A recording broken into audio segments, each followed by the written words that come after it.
Bulan 2 sa Tolu FM, enapan 2 rakirai. Bula FM namban 2 inosor. Go etabo ke bota kola sa Bula FM nga. Bula FM namban 2 Korbu. Bula FM namban 2 Sawa. Bula FM namban 2 Lotoka. Bula. Namban 2 nang Bula FM memba. Bula FM namban 2 NSR in Singapore. Kalau talita kada warong nang Bula FM Lotoka. Ali akar warong Bula FM namban 2 NSR. Bula FM namban 2 NSR.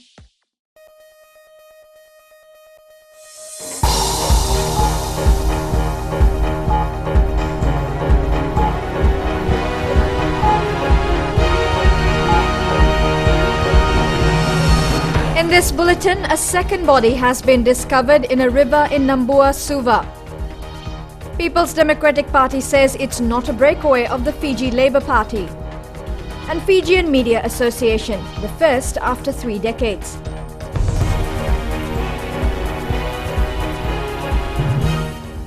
Good evening, welcome to FBC News. I'm Amrita Priyadarshini.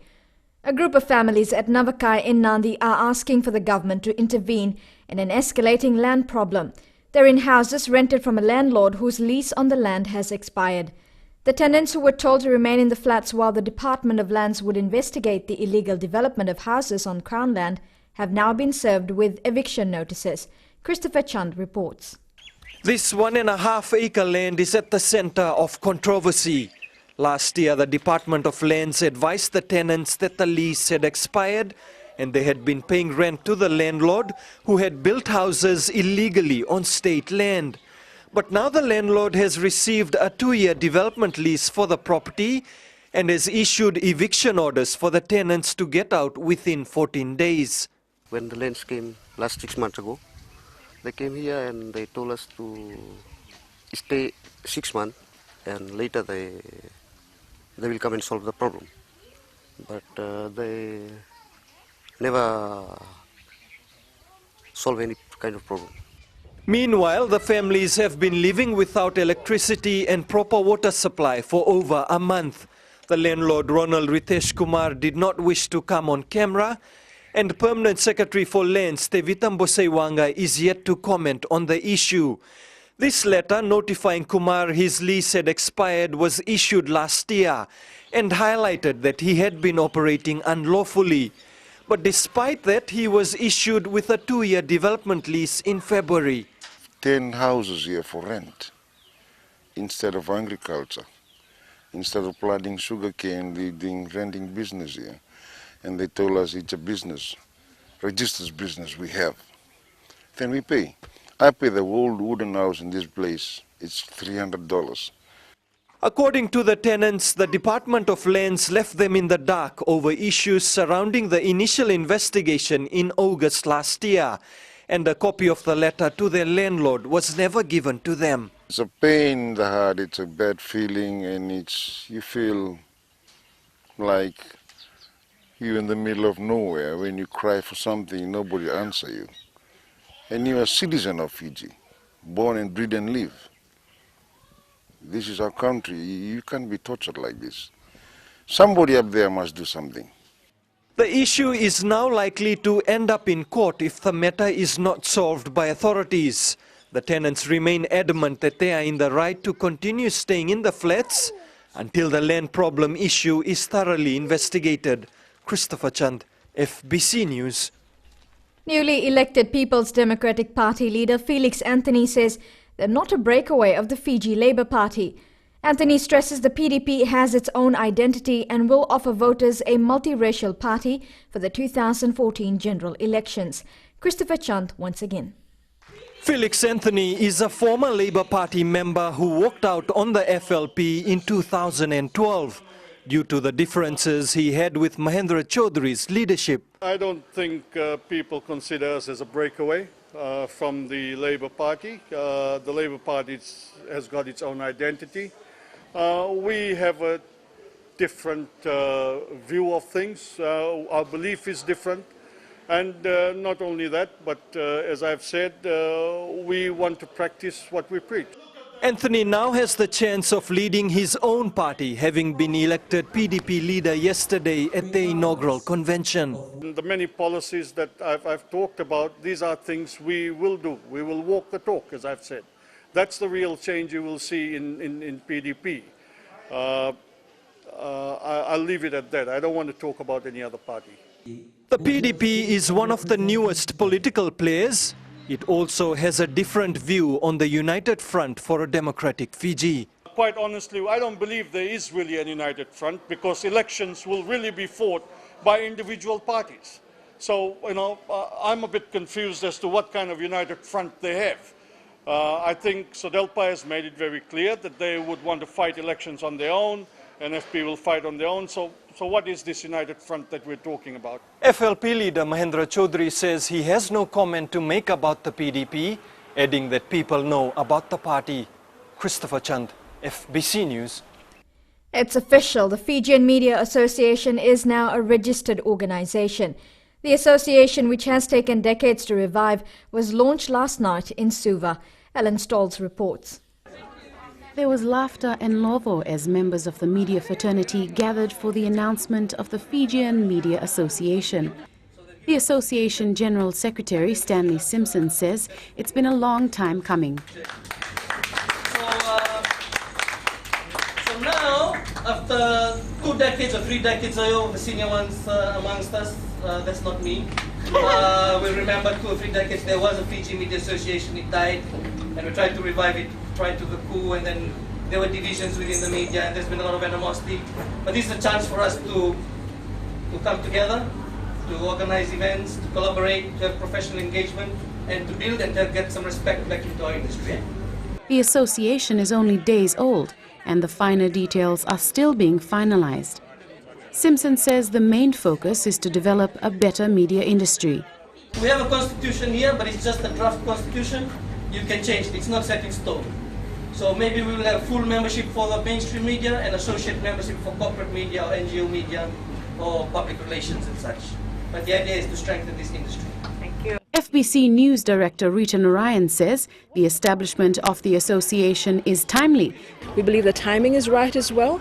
As we're heading into elections, the media, certainly we have a lot of needs. We have a lot of opportunities for training of media practitioners, not just in preparation for the elections, but also, the path that we want to take, the path that we're going down with as far as the media industry is concerned. FBCTV Head of News Jeffrey Smith says the association will also be looking into providing journalists with training from overseas. So I think this gives us an avenue to at least try and coordinate some form of training, and not only that, but also to try and access training not only locally but overseas as well. So, it's not as perfect as we want it to be, but I think it's a start, and that's the best we can hope for at this stage, is to get the media professionals together and then start it rolling from there. The association will hold its inaugural annual general meeting in a few weeks' time, when office bearers will be elected. There hasn't been an association for journalists for over 2 decades. The formation of the Fijian Media Association now paves the way forward and gives journalists a unified voice. Ellen Stalls, FBC News. The body of a 54-year-old woman was found floating in the river near the Bailey Bridge in Nambua, Suva this morning. A deceased is from Narere in Nasinu and was last seen leaving her home yesterday morning to visit her daughter. She has been identified by her son-in-law. The body was found by a 20-year-old market vendor while setting up a stall this morning. The area where the body was found is located near the fish market. Meanwhile, a post-mortem will be conducted tomorrow on another woman whose body was found near the same location on Friday morning. Coming up, new resort opens in Tokoriki Island.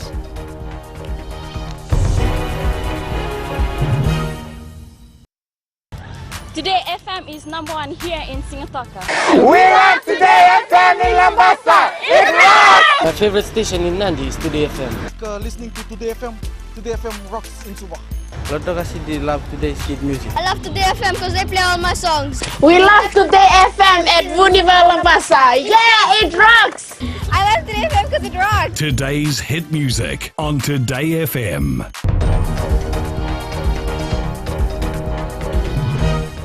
Welcome back. This is FBC News. The Fiji National Council for Disabled Persons is confident the needs of people with disabilities will be met when they vote in the September 17th election. In a recent meeting, the council has informed the elections office what it needs to prepare for. Sharon Lata reports. The Fijian Elections Office will engage a consultant to compile voter education awareness materials. This will also include educating people with hearing or sight impairments understand the electoral process better. We did work on establishing one basic fact that we will have all polling stations where possible on the ground floor to allow persons with disabilities access without having to go through the flight of stairs. Emphasizing the importance of allowing every eligible Fijian to vote, the Supervisor of Elections, Mohammad Sanim, has assured the needs of persons with disabilities is a priority for them. Disability, they are being very empowered by the right to vote, and they want their voice to be heard, and they were really pushing to have this consultation with the General Elections Office to ensure that the compliances were met for them to be fully inclusive in this next general election. In the meeting, the Fiji National Council for Disabled Persons requested the Elections Office to equip all polling stations on election day with ramps to assist those who are in wheelchairs, and the presiding officers to be trained to assist voters who require help. We want the polling stations to have accessibility in terms of access on the ballot paper for people with low vision or totally blind to be able to get phones enlarged, or also to get assistance from the officials. Between 10 to 12% of people living in Fiji are facing some sort of disability. Sharin Lata, FBC News. Prime Minister Vorenga Bainimarama opened a new resort on Tokariki Island yesterday after 13 months of construction on the property formerly known as Amanuka Island Resort. PMEGG Group invested $40 million into its new venture in the tourism industry and secured global hotel brand Starwood to run the business. Christopher Chand reports. Opening the doors to the new Sheraton Resort and Spa, Tokariki Island in the Mamanuthas. It will begin welcoming guests from June 1st. Today, our marks the latest occasion in the string of developments that's been happening in the tourism industry around the country. It is truly an exciting time for Fiji. This is Starwood's fourth property in Fiji, and I would like to thank the company for its contribution to the national economy over the years. Prime Minister Vorenga Bainimarama says this latest development signals an enormous vote of confidence not only in our tourism industry but also the Fijian economy. Now is the time to invest in Fiji's future. The economy is taking off. Don't get left behind. It seems like each week Fiji is receiving praise from another big name in the financial world for its rapidly improving economic outlook. Sheraton Tokariki becomes the first property for Starwood Hotels in the islands and has 110 new jobs. This opening demonstrates Starwood Hotel Resort's continued growth and its footprint in the Pacific Islands, and is part of the Sheraton brand's aggressive global expansion. Sheraton expects to expand to 500 hotels in 2015 or by 2015. With a soft opening yesterday, the resort's 101 rooms will offer tourists a new attraction when booking their next holiday. Christopher Chand, FBC News. The Ministry of Youth and Sports is on track to completing the required 70% of its capital projects by June, as directed by the Prime Minister. The key project for the ministry this year is the upgrading of 4 of its training centres around the country. Eleanor Turangaivu reports. $765,000 is being used to upgrade training centres at Nalemba in Vunolevu, Nassau in Singatoka, Palelevu in Nesinu and Yabitu in Kandavu. We've gone past the 40% mark. In some of the projects it's a little bit delayed, but I think because they're building projects, you catch up very quickly once the material is all procured, and it's just a matter of building. The Youth Ministry also conducts training and supports youth clubs in the rural areas and helps them establish small businesses or other sources of income. The other projects that we run are really connected to the youth clubs. We have a small grant that we give out to youth clubs who are functioning well, so that they can generate a little bit of income. And there's a few of them spread around the country. Nopoto says there is also some development of sporting infrastructure. This year we're building 3 rugby playing grounds plus 3 rugby grounds and 2 multipurpose courts. The ministry is confident of completing at least 70% of its projects on time. Nopoto says hopefully they can continue with the remaining 30% after the elections. Eleanor Turangaiviu, FBC News. Coming up in sports, flying Fijians eye Viri Viri.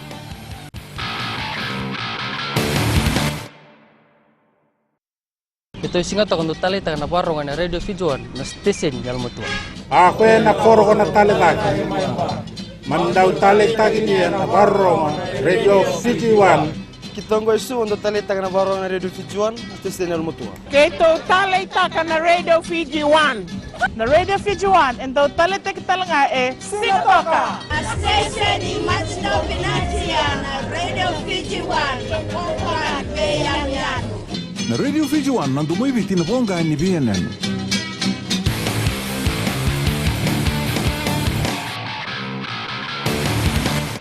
Meanwhile, newly appointed Flying Fijians coach John McKee has his eyes set on Sevens flyer Samisoni Viriviri to play for the side.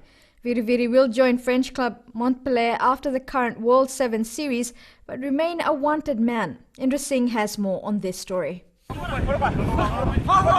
This is the man who could be the new Flying Fijians rep come next month. Yeah, he's high on our list, and certainly with him making the transition back into 15s after the tournaments this weekend and next weekend. He is high on our selection list. And if he does make the cut, the question of where he will fit in has also been answered. Either as a winger or possibly as a fullback. Fiji Sevens mentor Ben Ryan, while said to see his top try scorer leave the abbreviated code, has given him the thumbs up for the Flying Fijian duties. Yeah, firstly, let's talk about, quickly, very, magnificent player. I just was, to be pitch side today to watch his tries against Wales was just phenomenal. His acceleration, his footwork was fantastic today. And, he's off to France, obviously, a sad loss to the Sevens, but hopefully that means he can still play for the Flying Fijians, and you've got to think about him for hopefully the World Cup next summer. McKee has also revealed that he will be working very closely with Ryan in ensuring the best talents within Fiji rugby are harnessed accordingly. Certainly with Ben, Ben's doing a great job with the Sevens, and previously as high performance manager, I was so lucky to have someone like Ben looking after that program. I didn't have to worry about that program. We've had discussions about going forward and certainly strengthening the pathway from the under-18s through to national representative. It's a great sign to see the two codes working hand in hand to ensure the best way forward for Fijian rugby. But for the time being, it's all about licking your lips on the prospect of Viriviri being a Flying Fijian. Indra Singh, FBC Sports. As the Fiji netball side builds up to the Digicel Tri-Series +1 test matches, coach Julie Hornweg says her players will be up to the task. Having named her final team last week, the mentor has been putting the team through its phases as they prepare to play Papua New Guinea and Northern Ireland. She says the two visiting teams will be no pushovers. Yeah, I haven't. I saw Northern Ireland not that long ago, so I know where they're at, and they won't be as athletic as we are, but they're quite tall and their bodies are very different. So sometimes that can create sort of a different challenge for you. And they're coached by a good friend of mine, Kate Carpenter, so I know they'll be quite disciplined in how they go about their job. And then Papua New Guinea, I haven't seen them for a long time either, but they'll be very fast flow-on games. So we've worked hard at delaying speed and making it difficult for the opposition to get the ball.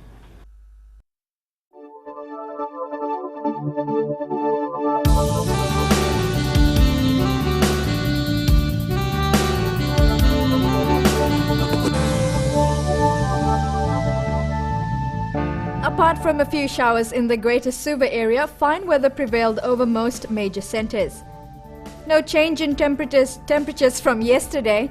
Lamvasa topped the chart at 32 degrees. All other centres were in the low 30s and high 20s. As you head to work tomorrow, fine conditions are expected to prevail. The further outlook is for fine apart from brief showers over the interior and eastern parts of the larger islands. Cool at night. Southeast winds 10 to 15 knots with moderate seas. The main points again. A second body has been discovered in a river in Nambua, Suva. People's Democratic Party says it's not a breakaway of the Fiji Labour Party. And Fijian Media Association, the first after 3 decades. Our poll question this week. Are you satisfied with the services provided by municipal councils? Visit our FBC website to take part. Remember, you can send us newsworthy pictures and videos on email citizenseyes@fbc.com.fj or share it with us via our Facebook page FBC News. Or if you're on Twitter, follow and tweet us your news tips at FBC News or simply hashtag FBC News. That's FBC News. Jackie and the team are back again tomorrow. I'll see you again next weekend. Good evening.